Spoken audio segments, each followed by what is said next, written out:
Labą dieną, mėly Karžygio žiūrovai. Sveikas ryte. Sveikas Justas, sveiki mėly žiūrovai.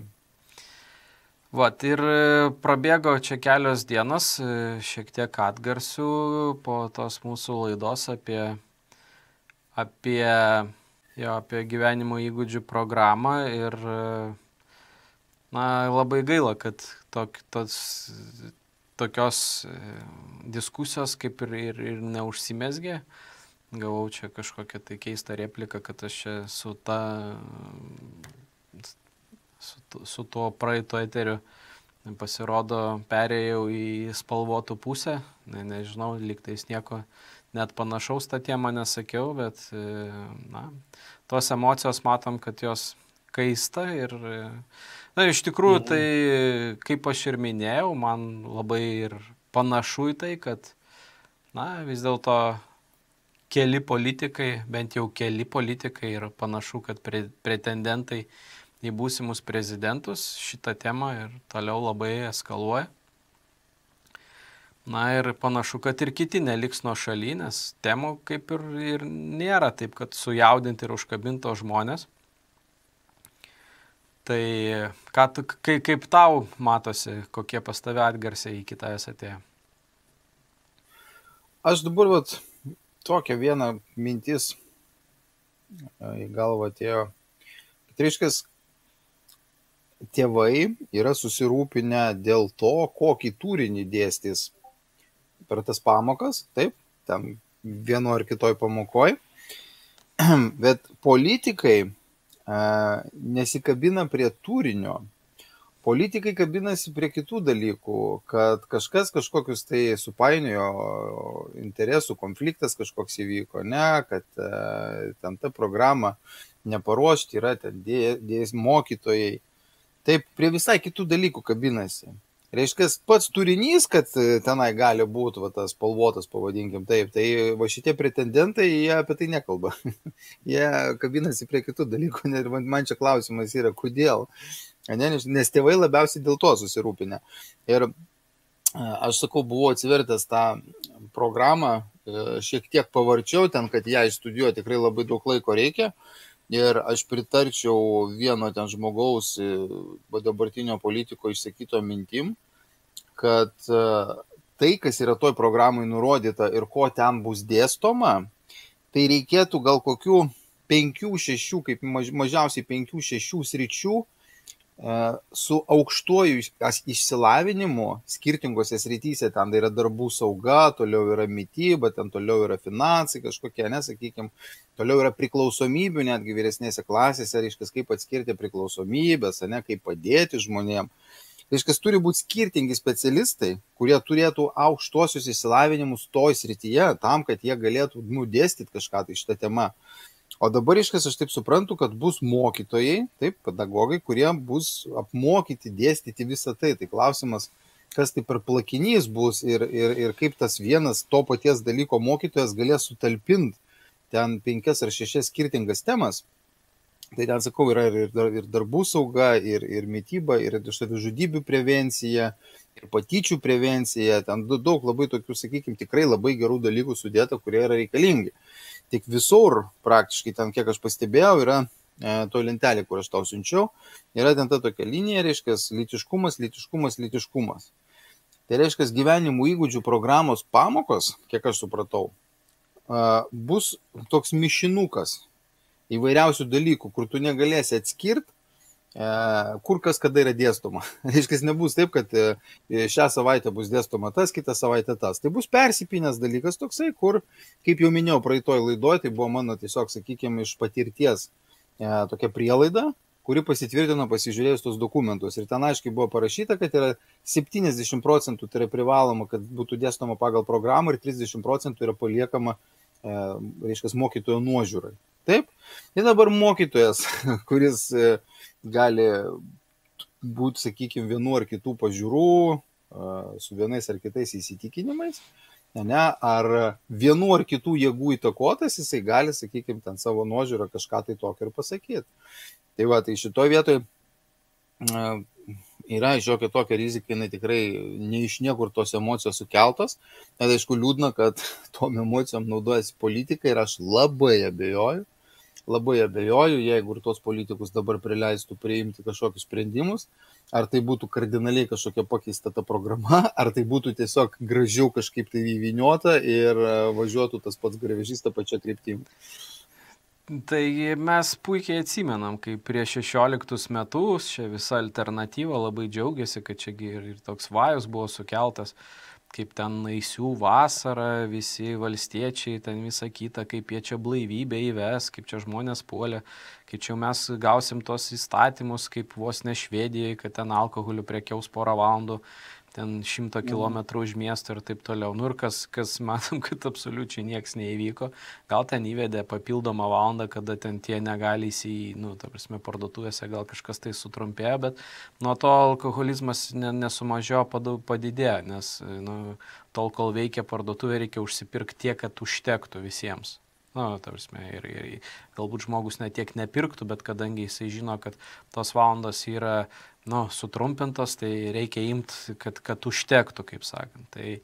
Tai iš tų visų pažadų ir iš visi, taigi mes matėm, kad irgi, man atrodo, jeigu aš neklystu, tai ir ponia Šakalienė buvo išrinkta su valstiečių sąrašu, ir ponas Skvernelis, kada jisai dar buvo valstietis, taigi jie tenais ir Stambulo konvenciją tvirtino ir visus kitus. O dabar ponas Veryga, matom, kad jau jisai užsiėmė kažkokią čia vėl įdomią tą jau tipo šiek tiek jau alternatyvę pusę, kur jau palaikys ten tas tradicinės vertybės ir panašiai.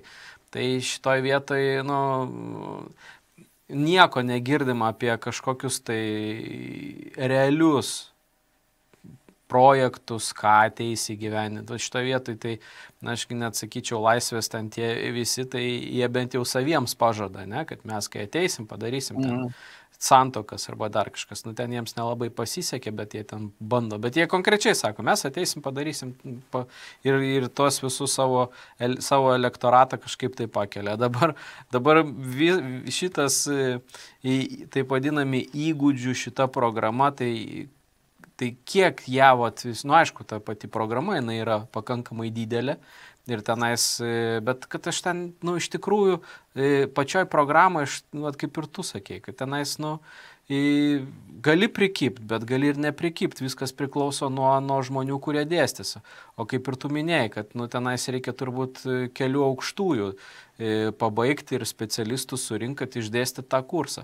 Tai čia panašu taip, kad gal kažkas tai nusirašys valandas, kažkokius tai pinigėlius, gal kažkas tai pabandys, aišku, iš tų mūsų spalvotų ir prakišti kažką tai tenais. Bet, aš pasikartosiu, kad, iki bėdos čia labai toli, nes, aš manau, kad ir tėvų reakcija būtų labai didelė, jeigu kažką tai vaikai ateitų, pradėtų pasakot. Ir aš manau, kad šitoj vietoj būtų per greitas žingsnis. Čia jeigu mes šnekam apie Overtono langą, tai kol kas dar nėra ta stadija, kada būtų jau žmonėms priėmimas.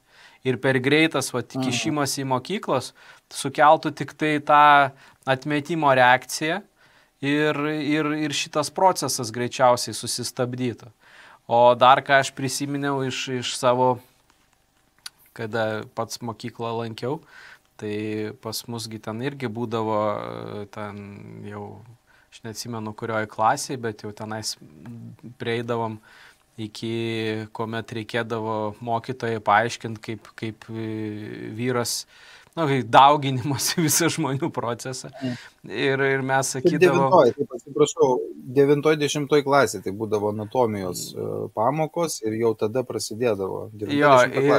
Ir mes, atsimenu, visą laiką mokytojo jokaudavom, kad reikėtų kaip visus dalykus kaip dėsto, tai pavyzdžių kažkokių parodyti.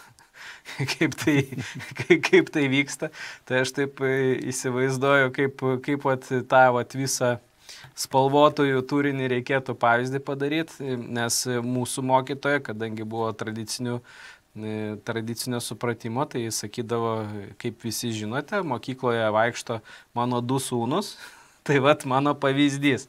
Taip išsisukdavo, o kaip tie spalvoti visus oralinius klausimus ir visą kitą pademonstruos. Tai, bet čia 9 klasė, aš manau, kad tai būtų iš to tik tai pasityčiota ir baigtųsi visą kitą. Tai vat, jeigu ten žemesnėse klasėse, bet šiais laikais vaikai nėra drovus ir aš manau, kad šitas klausimas labai sušlubuotų. Čia matai, vat aš kaip supratau, koks yra dalykas. Ten yra savižudybių prevencija, yra patyčių prevencija, taip, yra lytiškumas. Dabar įsivaizduok. Tau pasako, kad tu gali būti, kas ten tik tai nori, ne? Ir kad tave turi visi priimti ir iš tavęs negali tyčiotis. O jeigu tyčiojasi, ne, tu gali kažkur tai kreiptis. Taip? Visas šitas komplektas, ne? Ir klausimas taip, mum tai kaip ir savaime suprantama, mes iš karto turim ten savo tas reakcijas, ne, nuo savo skiepytų vertybių. Bet klausimas, kaip reaguos galbūt ne dabartinė karta, kur yra mokykloje, o karta, kur ateis po jos, ne, po 5 metų. Tai va šitoje vietoje gal reikėtų žiūrėti daugiau į tą tokį ilgalaikį galima kažkokį tai efektą, negu į tai, kad va šiandien 7-okam pradės apie tai pasakoti ir 7-okai, žinai, pažiūrės, sakys, ne. Tai vėlgi, čia sakau spėliot, čia yra spėliot ir ten, kai prasidėjo dabar lysti viešumą, sakykime, tas interesų konfliktai, ten, kai, reiškia, pats sukūrė programą, pats ją pristatė mokyklom, tada pats sukūrė vadovėlius, pats juos parduodi, tada pats apmokė mokytojus, gauni iš valstybės už tai pinigus, ne, kai ten tavo giminaitis Seimo narys kažkoks. Tai, sakykime, ką žinau, čia ta tokia tiesiai šviesiai, va, tiesiog tai vyksta pas mus, tiesiai šviesiai, va, akivaizdžiai ir, nežinau, jau kelintas kartas žmonės praryja ir viskas tvarkoja, tai prasme, toliau važiuojam, laukiam, kas toliau bus. Tai šitoje vietoje sakau, nežinau, gal kodėl ten tave kažkas sakė, kad jau užsipuolė, ne, kad perėjai į kitą pusę kažkokią, galbūt tu nesureikšmini šito dalyko, žiūri kaip į kažkokius tai žaidimus, ne, o žmonės tiesiog emocijos persigandė ir dabar bet kokią frazę pasakyta, kad nusiraminkit, žinai, kaip ir praeitais kartais, kai tu sakydavai stop, banga tą raminam, nes čia kažkas ją sukėlė, žmonės irgi automatiškai reaguodavo, kad ką tu čia jūs, tai neaišku, kam dirbė, ne, o paskiau, kai išaiškėjo viskas, tada ne vienas nei žodelio nepasakė, kad tu buvai teisus, ne. Tai sakykime, šitoje vietoje gal vėlgi kažkam kažkas pasirodė, bet, kaip sakyt, man kas keisčiausia buvo, tai klausytis, kur aš to buvau nusiuntęs tą nuorodą iš tos švietimo ministerijos klausimų atsakymų sesijos tėveliams, ne, kur būdavo užduoti klausimai, aš šiek tiek peržiūrėjau ten tos pilną tą versiją, kur nuorodą gavau. Reiškia, užduodamas klausimas, atsakoma per aplinkui, netiesiogiai klausimą, kažkokių tai tokių dalykų. Net bijoma frazės, ten terminus panaudot, kurie yra nurodyti. Taip aptakiai. Taip. Ir aptakiai ir žiūri į žmogų, kuris atsakinėja ir matai, kad jisai vartosi, kad tai yra ne jo atsakymas. Ir man kilo klausimas, kiek tau už tai moka? Žmogau, kiek tau už tai moka, kad tu taip šnekėtum? Nes matosi, kad tai yra, žinai, ne tavo. Ir va tas toks keisčiausias dalykas, kai žinai, reiškia taip, gimsta vaikas ir jisai turi 2 socialinės lytis iš karto. Gimsta, nesvarbu, berniukas, mergaitė yra fizinė lytis ir yra socialinė lytis. Tai tos lytis yra 2, bet gali būti ir vėliau daugiau. Ir žmogus gali pats vėliau užaugęs pasirinkti. Ne? Tai sakykime, aš girdėjęs esu dalykų, pavyzdžiui, ten energetikose, visokiuose, net ant tose rytų praktikose, kad yra vyriška, moteriška energija pas kiekvieną, nes mes sudaryti iš tėčio ir iš mamos, teisingai. Bet reiškia, kad aš pats dabar nuspręsiu gimęs vyro kūne, ne, kad aš galiu būti labiau moteris, ne, ir šitą kūną man reikia pertvarkyti. Man reikia pertvarkyti, nes aš tiesiog gimiau netoks, įvyko gamtoj klaida, reiškia, gamta klysta, taip. Jeigu aš tikiu į kūrėją kažkokį, reiškia, aš sakau, kad jisai grybauja konkrečiai, ne? Ir aš nusprendžiau, kad aš galiu pasikeisti. Tai mano, sakykime, asmeninė nuomonė, kad tai yra truputėlį kažkoks tai, kaip sakyti, fantazavimas, ne, švelniai tariant. Taip, tai yra fantazija kažkokia ir tos fantazijos jos gali turėti labai rimtų pasiekmių. Tai nežinau, kaip čia pas mus šitas dalykas įvyks, gal tiesiog jis bus sustabdytas, nukeltas galbūt ta forma pakeista. Bet tai vėl grįžtant prie tos darbuotojos, kurį sakė, jinai ir įvardina, ta prasme, vyras, moteris, ir pas ją iš variantų kažkaip panašiai nesakysiu. Jo, nenoriu atskleisti. Nenoriu atskleisti. Arba kita, tai palaukit, tai čia kaip. Tai, bet aš noriu priminti visiems žiūrovom, kad iki berods 71 metų praeito šimtmečio visą tai skaitėsi psichiniais sutrikimais ir buvo gydoma, nes tai aš manau, kad vėl pasikeis tendencijos ir vėl mes grįšim prie sveiko proto, nes ateis į valdžią žmonėms ir valstybėms tarnaujantis žmonės, o ne kažkokiems tai interesams. Nes, mano gilių supratimų jau dabar mes prieinam jau tos paskutinės ribas, kada, iš tikrųjų, jau dalintis nebėra ką, jau šalis praktiškai visam pasauliu yra praskolintos. Čia kalbant ne tik apie mūsų šalį, bet apie visas kitas. Nei viena neišimtis, visos dėl to ir palaiko tuos karus. Ir sukelia, ir palaiko tuos karus vien dėl to, kad jau jie negali ekonomiškai nieko paaiškinti. Visur kažkokios krizės, visur kažkokios infliacijos, visur dar kažkas tai darosi, kažkur bedarbystės ir taip toliau. Tai tam, kad visą tai gesint, reikalingos kažkokios tai priežastys. Karas tam labai tinka, nes kada kariauja, tai ten krūvos įstatymų priimamos, kad negalima ir gali pirkimus daryti bet kokius, ir už pasisakymus vis tave labai greitai gali ten uždaryti, ir žmonės, aišku, yra utilizuojami taip ir sprendžiamas užimtumo problemos ir visos ekonominės ir visokios kokios. Be abejo, pramonė ten įsijungia iš paskutinių, viską štampuoja, gamina ir gaunasi tos valstybinius užsakymus ir taip toliau. Žodžiu, viskas krūta. Ir panašu, kad ir dabar, ir mūsiškiai labai norėtų pakariauti. Toks yra jausmas, kad iš tų visų dabartinių valdančiųjų pasisakymų ten ir ponas Kasčiūnas dabar sakė, kad jis jau ten organizuos kažkokias brigadas kiekvienam rajone. Ir Lenkai pasienį tenais belenkiek susivežė amunicijos ir visą kitą, ir jau čia sklando gandai, kad jau, kaip tenais čia, mačiau, kad dalinasi jau kažkas tai buvo pasipiktinęs, kad jau čia Lenkija ir Vilniaus kraštas su Lvovu skaito, kad jau čia jie nepamiršo čia Lenkų tos dalies, tai kažkas ir kažkokias teritorijas pretenduoja. Žodžiu, visiems reikėtų pakariauti biškį, nes, taip, visi šito... Jo, atėjo šitas laikas. Tai, ir tas momentas su tais visais spalvotais dalykais, jisai irgi dabar turi galimybę, kažkas tai turi ant to galimybę tiek į vieną pusę, tiek į kitą, bet grįžtant prie vyro ir moters, tai aš ką norėjau pabrėžti, kad, iš tikrųjų, nesudėtingai yra 3 variantai, ne?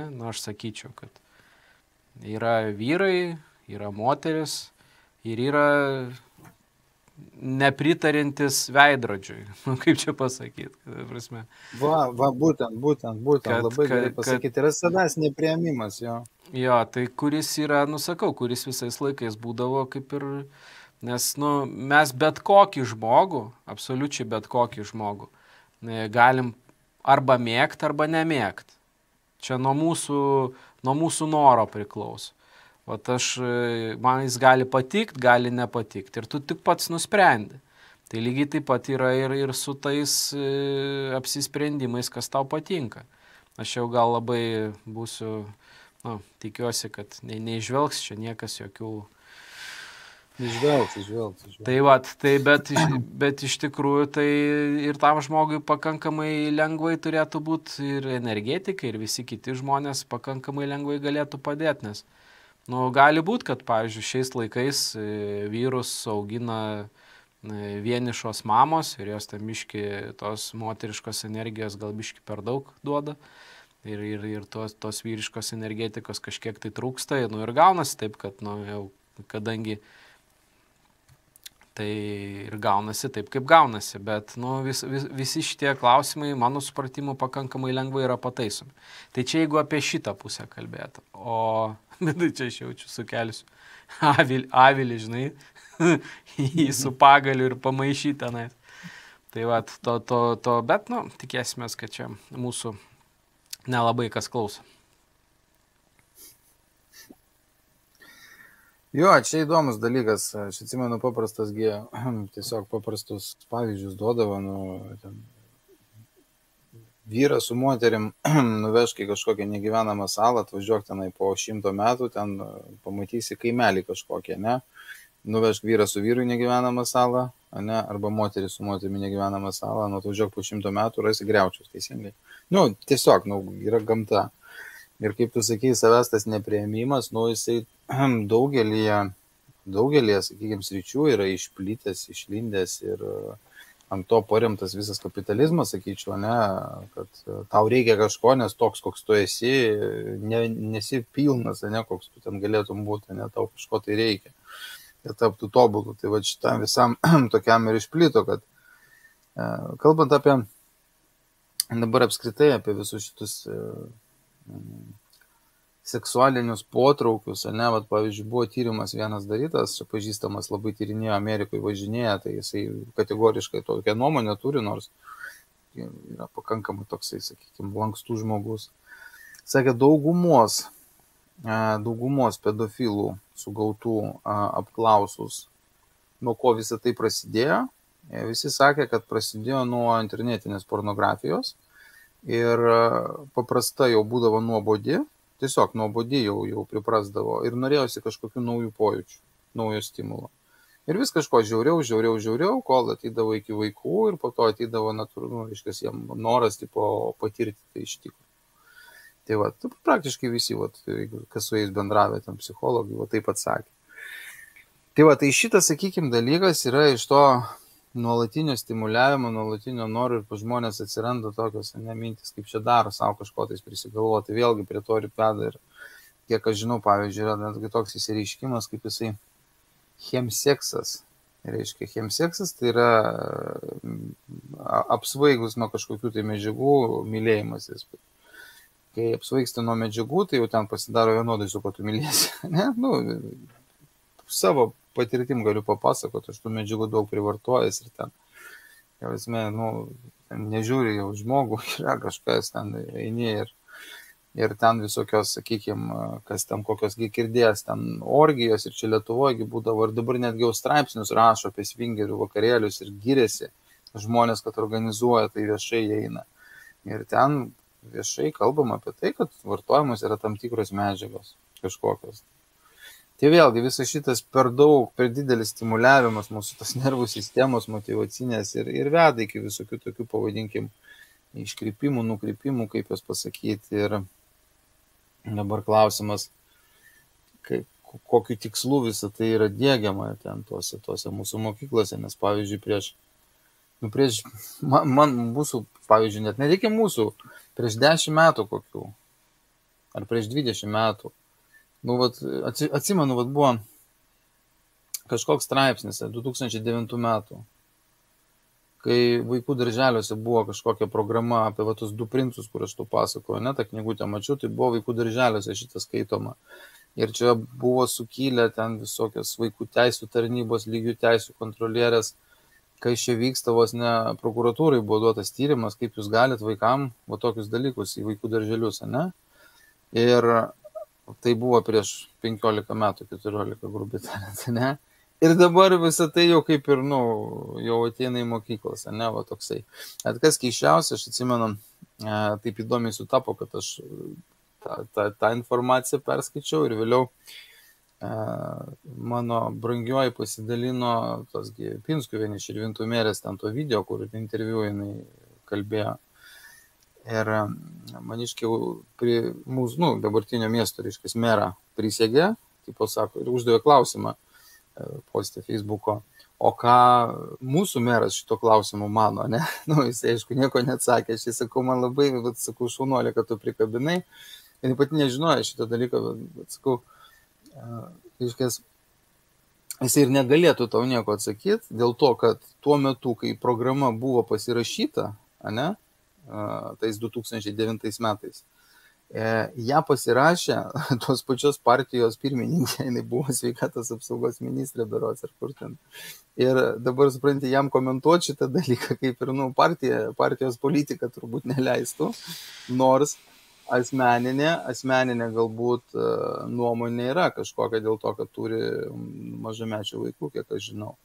Tai va, tai šitoje vietoje man kyla klausimas, kasgi laimės Lietuvoje pas mus, ar tas sveikas blaivus protas, ar, sakykim, kažkokių jėgų diktuojamas tas naratyvas.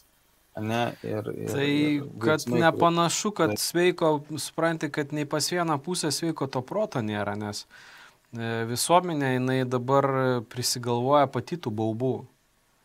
Vat, yra bijoma baimės. Vat, į priekį vat, žiūrint, ne, nes iš esmės aš nematau, ko bijot. Faktų, kad mokyklose tai dėstoma nėra, kad specialistų kažkokių tai irgi nėra, yra galbūt kažkokie pavieniai atvejai. Ir jau, ta prasme, kelt tą bangą, tai aš sakau, yra du variantai. Arba jie nori sukelt tą bangą pasipiktinimo ir paskui jau kada visi išsispjaudys visą savo tulžį, visą savo jau, kaip ir praeistą bangą, tada įdiegt. Arba čia mes matom, kad jau politikai eskaluoja šitą klausimą, jau organizuoja žmonės, peticijas ir visą kitą. Tai man panašiau yra į tą antrą variantą, nes net nepasiruošta niekur, nei tam dėstymui, nei nėra kam dėstyti, nei yra ką dėstyti. Tai yra kažkokia pasirašyta programa, svarbiausia pati programa, kaip ir tu minėjai, jinai ten tikrai turi pakankamai gerų dalykų. Ir aš manau, labai daug. Ir aš manau, kad tenais netgi čia ne Lietuvoje jinai yra galvota. Kažkas tai atsiuntė, ją išvertė į lietuvių kalbą ir čia viską diegia, kaip ir visada diegia. O kaip ir tu minėjai, bet tai mes dabar, žinai, gal paanonsavom tą filmą, žinai, kurį aptarsim. Sound of Freedom. Jo, aš kaip tik šiandien peržiūrėjau tą filmą ir, kurį tu aspektą, kai kalbėjom, kas tau iš to filmo, kaip jisai tau pasirodė? Aš kino teatre buvau nuvažiavęs, nes vis tiek girdėjau tų visokių atsiliepimų. Tai poroj vietų, aš kai žiūrėjau į tos mergaitės tėtį, man tada ašara buvo kažkaip tai išbėgus žiūrinti jo emocijas, aš bandžiau galbūt suprasti, įsijausti, ką jaučia tėvas, kai dingsta jo vaikas ir kai jisai žiūri tą lovą. Mačiau aš, aišku, daug rūkymo, daug alkoholio, kas vėl man kėlė klausimų. Aišku, tas rūkymas, alkoholio vartojimas buvo rodomas praktiškai tik tai tos pusės, kuri yra rodoma neigiamai, reiškia, kaip tie neigiami personažai. Tai šitoje vietoje kaip ir, plius minus tam, aš nelabai kibau. Aišku, tas standartinis toksai dramos dalykas, kadangi filmas amerikietiškas, tai turi būti drama, turi būti herojus kažkoks, išgelbėt kažką, visas šitas siužetas turi būti išlaikytas, kas ir buvo, bet kad visa tai buvo paremta tikrais įvykiais ir kad tai vyksta. Man ten vienoje vietoje užstrigo tas momentas, kad sako, kiek tu pedofilų sugavai, kiek tu vaikų išgelbėjai. Ir pabaigoje statistika, kad visa tai auga labai didžiuliais tempais. Ir kuo daugiau apie tai šnekam, tuo labiau tai auga. Toksai įdomus dalykas, ne? Dabar aš, supranti, savo, žinai, kaip pasakysiu, aš visą laiką dabar žiūriu į viską, supranti, per pasakyti tokia, žinai, nepasitikėjimo prizmę. Ir man tas filmas, jisai toks yra labai laužtas iš piršto ir labai pritemptas prie tam tikro konspiracijų naratyvo. Tai aš paskui įsivedęs, žinai, į Wikipediją ir paskaitęs, kad pagrindinis aktorius palaiko QAnonus ir visą tą naratyvą, tai man na,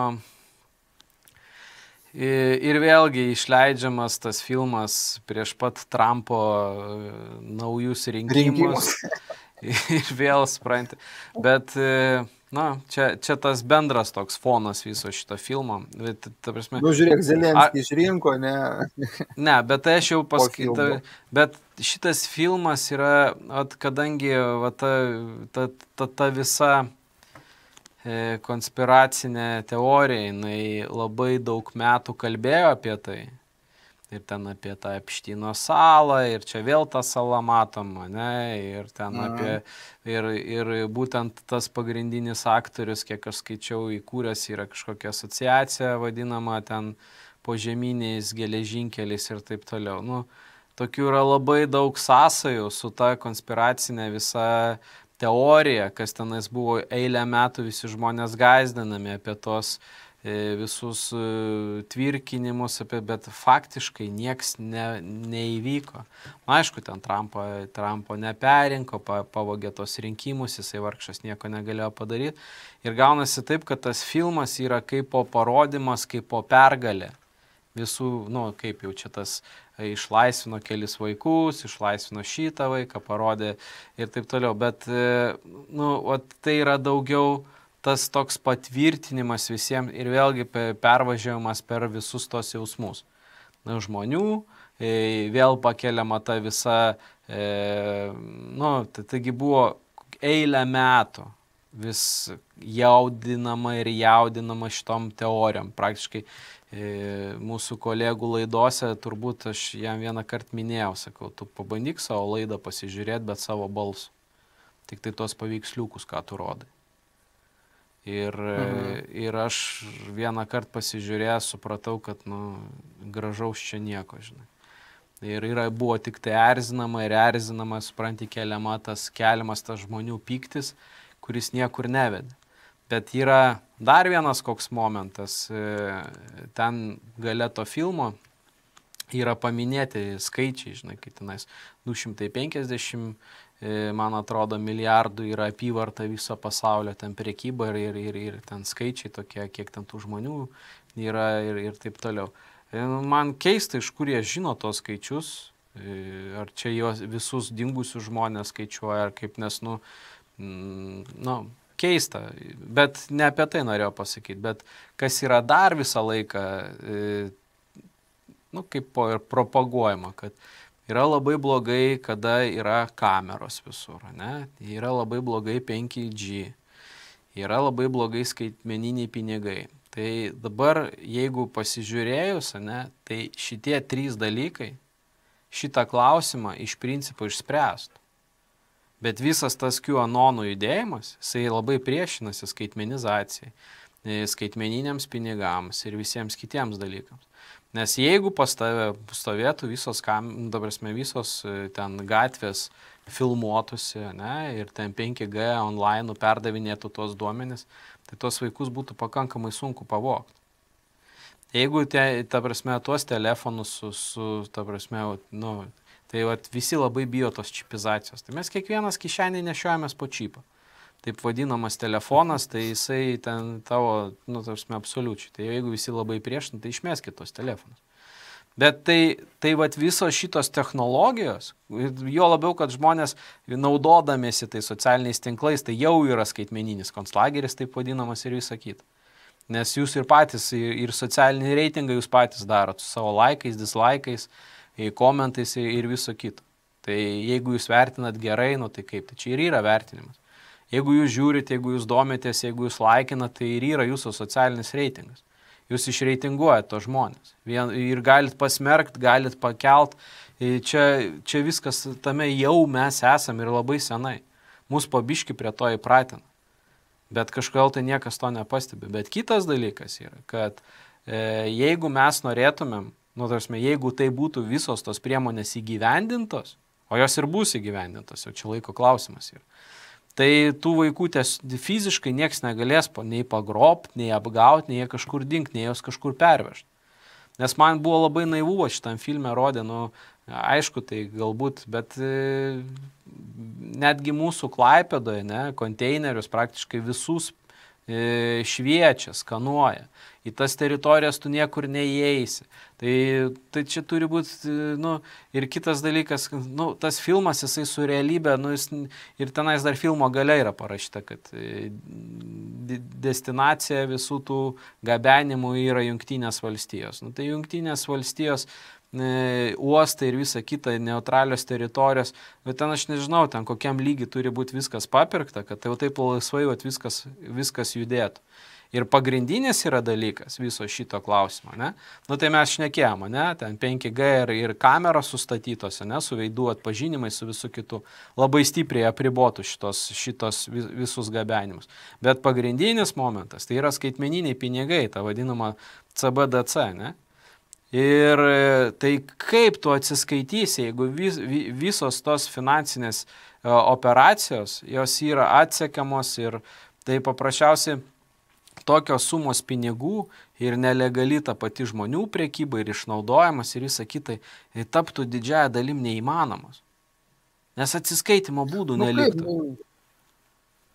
Palauk, kaip neįmanomas. Pavyzdžiui, aš imu pavyzdį narkotikus, ne, ten kokaino, to paties kontrabandas visas.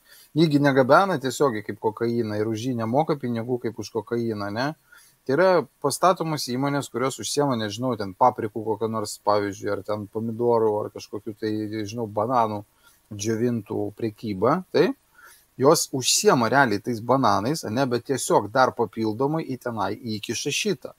Ir tiesiog jos pinigus gauna, realius pinigus už realias prekes, tiesiog į visą šitą srautą yra įpaišoma dar papildomai kokainas. Ir tiesiog pridedama, reiškias, sakykime, marža kažkokia, kuri galbūt nusėdo offshore'inėse kažkokiose kompanijose. Tai tu nori pasakyti, kad kokaino oficialiai parduoda kaip bananus?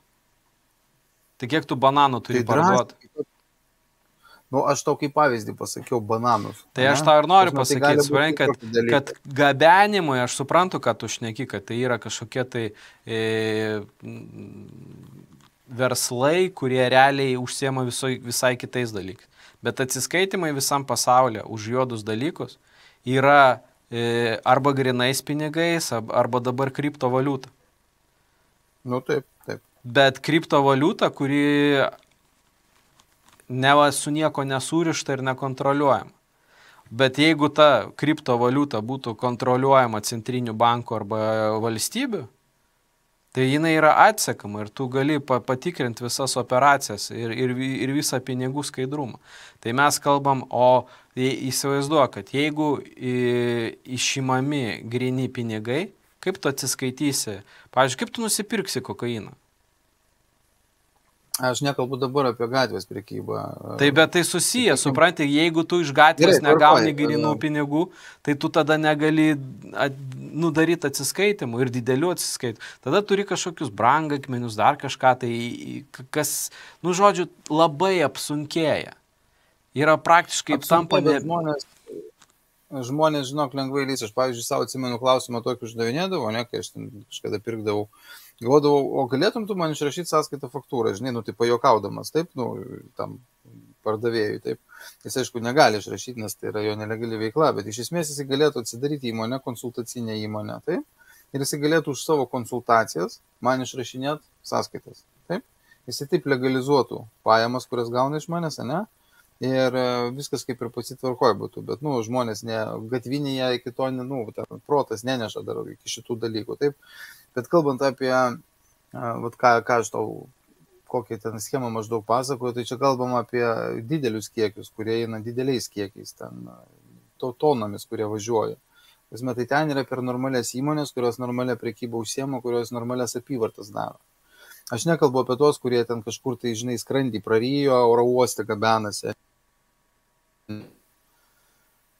Tai o, sakykime, gatvį kaip nusipirkti, pavyzdžiui, tu gauni atlyginimą skaitmeninę valiutą, ne, kažkas gauna, sakykime, prekę, taip, tai vėlgi tu gali atsiskaitinėti už kažkokį išgalvotą dalyką, ne, o tau žmogus atiduos tai, ko tau reikia.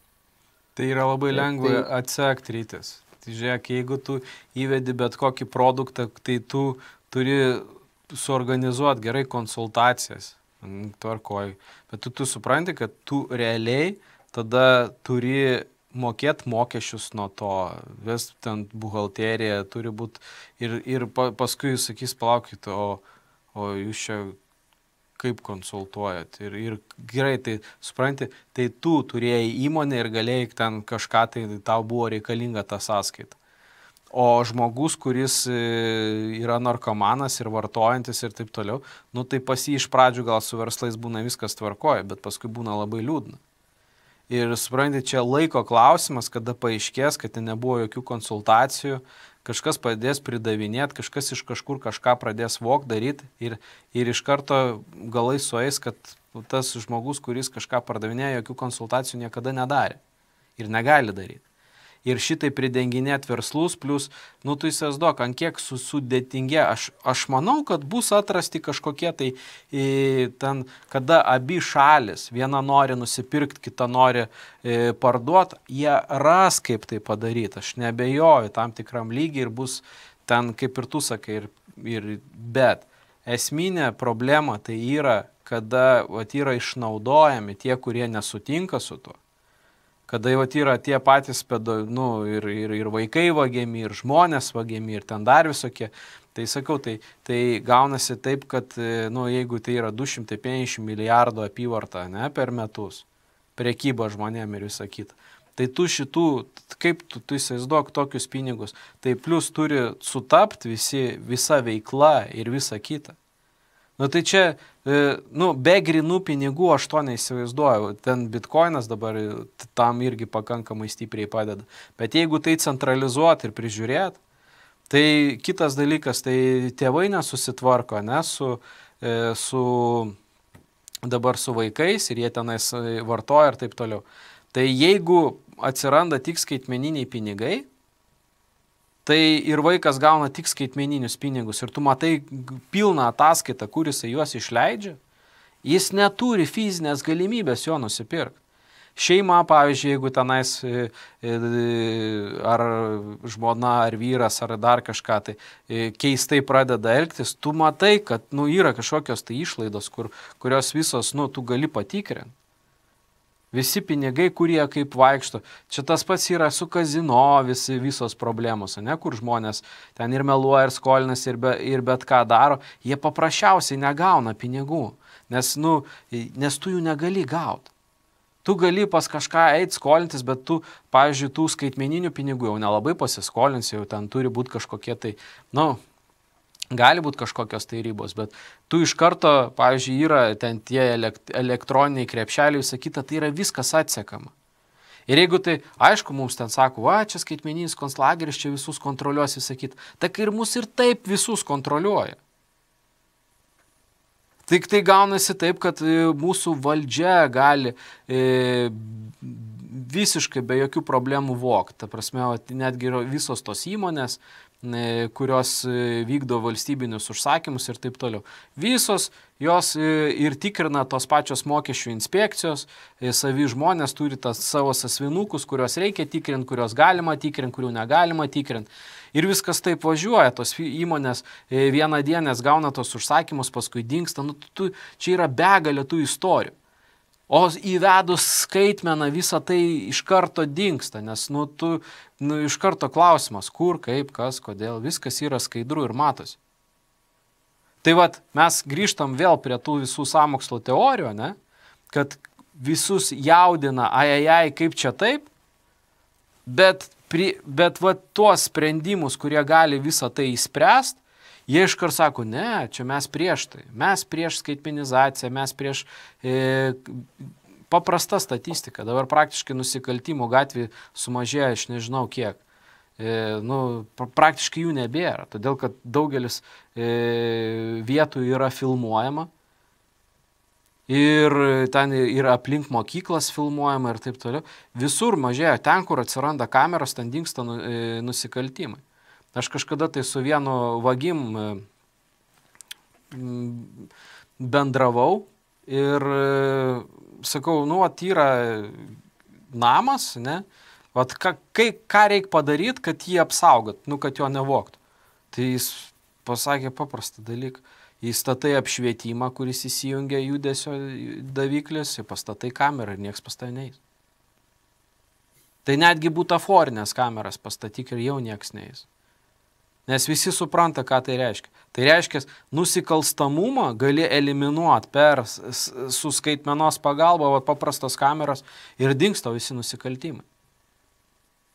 Tai dabar mus erzina pastoviai tom pedofilijom, visom išnaudojamos ten ir visom kitom, bet kita ranka visas tas priemonės, kurios tai gali spręsti, irgi nenori įdeginėti. Tai man šito vietoje yra keiščiausia. Ir aš prieinu prie to, kad, suprantate, mes grįžtam prie paprastos manipulacijos, politinės jėgos, kuri nori suagituoti ir prasistumti save į... mes matom, kad visam pasauliu. Tai čia ir Rusijoje atgarsiai yra, ir Europoje atgarsiai yra visos šitos veiklos, šitos sąmokslos teorijos. Ir Amerikoje, ir daug labai žmonių yra sukelta, ir politinės jėgos, jie nieko nenori pasiūlyti, absoliučiai nieko, pagerinti visuomenės, bet jie iškelia šitą, pedofilų klanas valdžioje, iškelia šitą, nei gali įrodyti, nei gali kažką patvirtinti.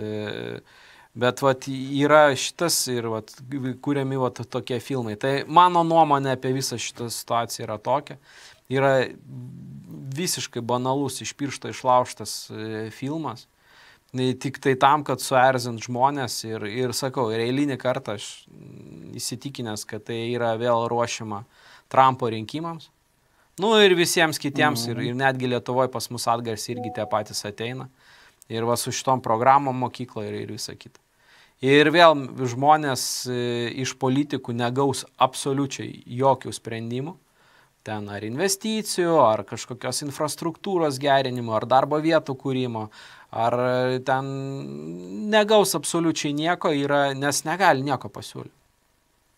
Aš nežinau, kodėl, kas yra atsitikę su visom šalim.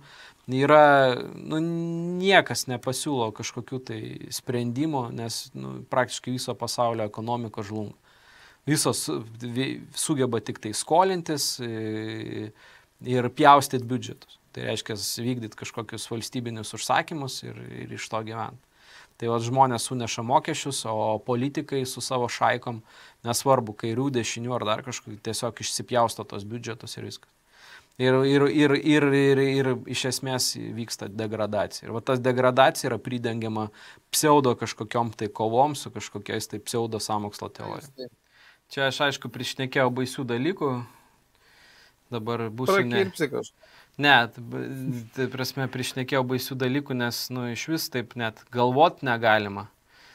Aš čia viešai, nes aš čia už konclagerį, už vieną pasaulio tvarką ir taip toliau. Tai va.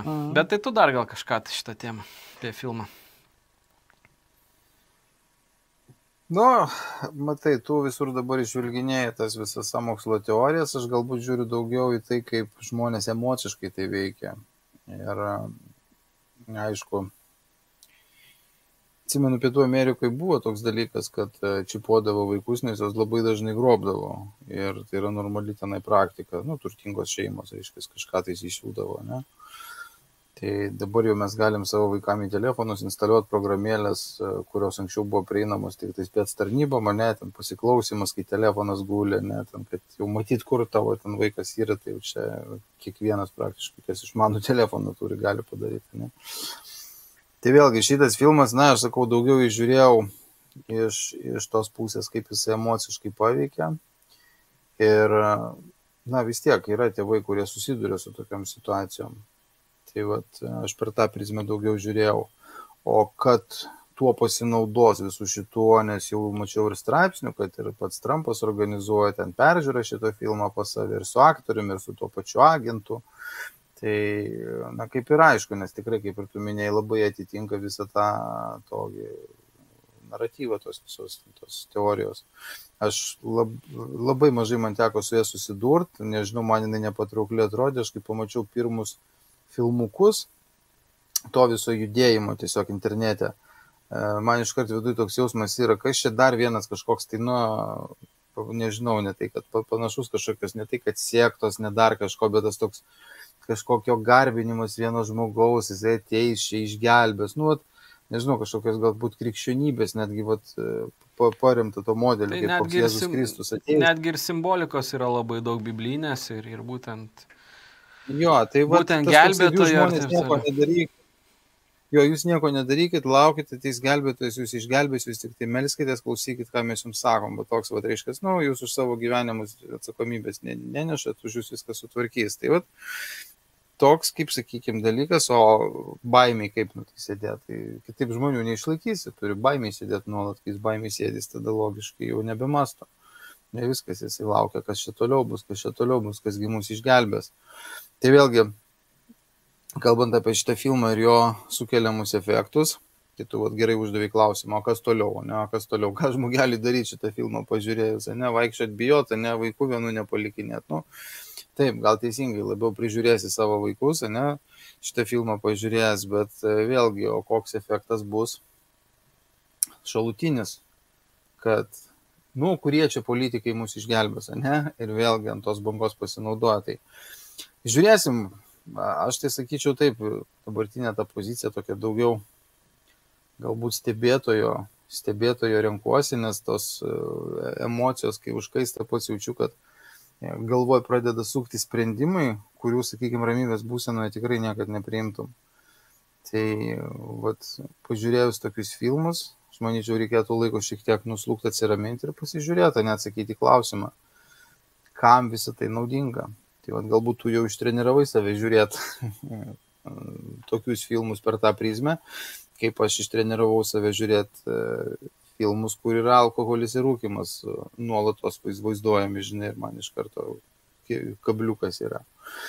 Tai vat, o dabar kaip čia, ką žinau, toliau tėvam, aš manau, kad šitą temą čia toliau bus eskaluojama, diskutuojama ir vėl, kaip visada, ta yla išlys iš maišo, ir pamatysim, kieno tas tikras veidas.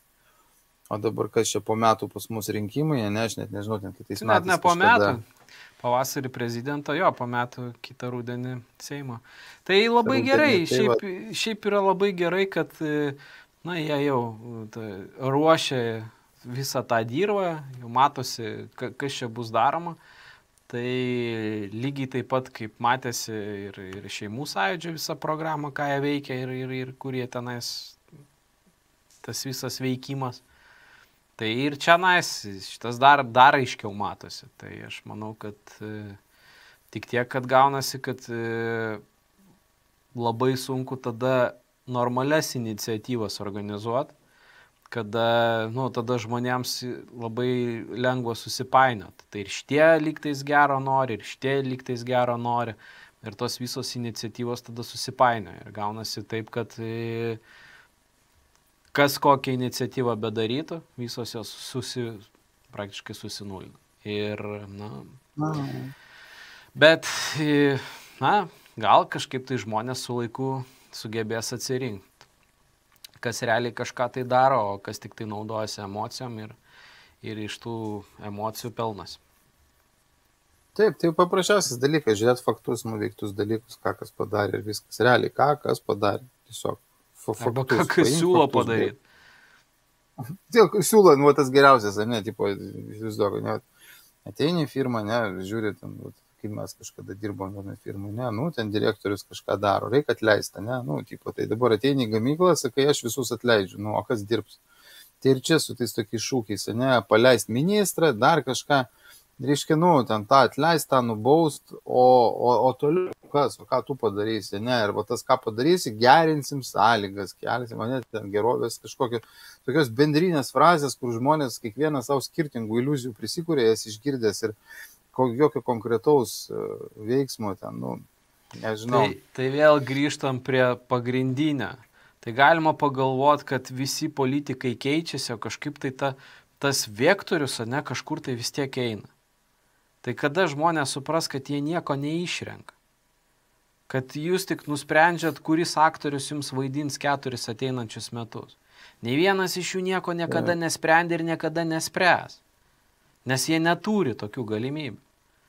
Jiems parašomas tekstas, jį perskaito. Vienintelis dalykas, jums reikia sutikti, kad jūs dabar valdys šitie. Sakyk, kurie jums šį kartą patinka? Tie nusibodo, vat jums naujas partneris, šitas negeras, nu bus geresnis, vat šitas. Koks skirtumas, tik tai kada tai žmonės suvokia. Tai vat klausimas turbūt, ne vis žmonės naiviai tikisi, kad kažkas kažkur pasikeis. Nu, ką darysim, matysim. Tai va, beje, dėl mano renginų, ko žmonės registruojasi, renkasi, tai būtų malonu, kad prisijungtų ir Karžygio žiūrovų, kas norėtų gyvai pabendrauti, nes iš keleto komentarų aš peržiūrėjęs esu, kad yra žmonių, kuriam patinka tos mūsų laidos, tai tikrai būtų smagu susipažinti, gyvai pabendrauti ir tikrai atvažiuokit, pabūkit, nes kai buvau pas kirpėją nuėjęs, jinai sakė, spalio 23 grįžta COVID-as.